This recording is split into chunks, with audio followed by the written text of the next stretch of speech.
So in this video, we're going to be taking a look at the standard Otto cycle. We changed a few parameters to try to find out. We just need to find out the heat addition, work net, thermal efficiency, and the MEP. We're going to be using the PG model, and after that, we're going to switch up the compression ratio to see how that affects the fuel efficiency. So we can get started. This is the TS and PV diagram of a standard Otto cycle. If you see, we're going to look at state 1 and try to figure that out. We've been given a few parameters, and we're going to be using the TESTapps app. We go through to the IC engine reciprocating cycle, PG model stated, and then we can start filling out state 1. So we were given the standard pressure of 125 kPa, 20 degrees Celsius, and we're going to switch that to Celsius, and the volume is 0.0003 meters cubed. It was in centimeters cubed before, but we switched that. So we can calculate and solve for everything. Now we can find state 2. Now you'll notice state 1 to 2 is an isentropic process, and we're also given the compression ratio. So the compression ratio R is equal to volume 1 over volume 2.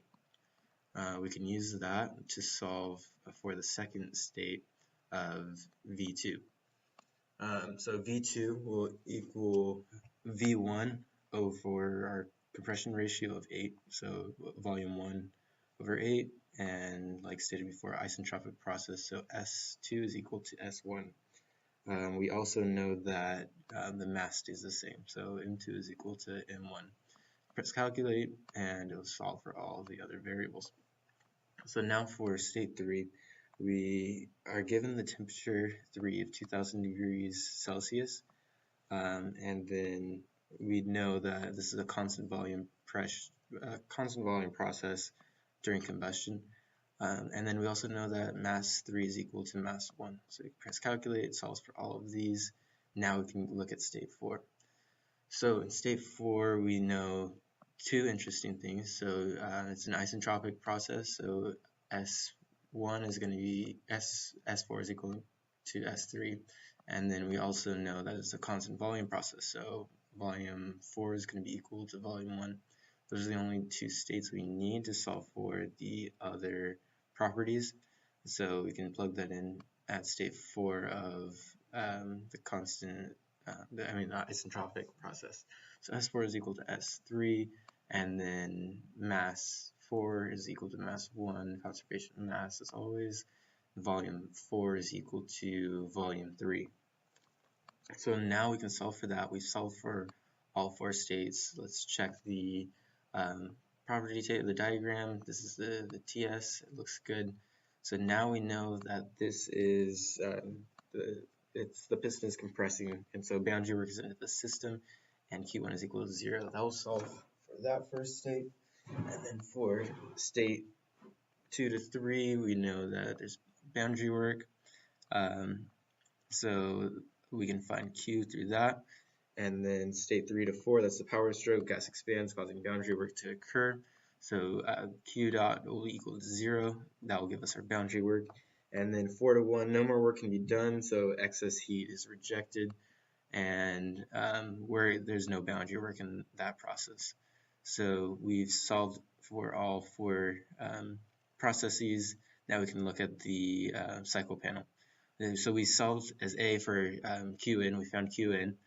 We've also found work in minus work out, work net, that, and the thermal efficiency of 56%.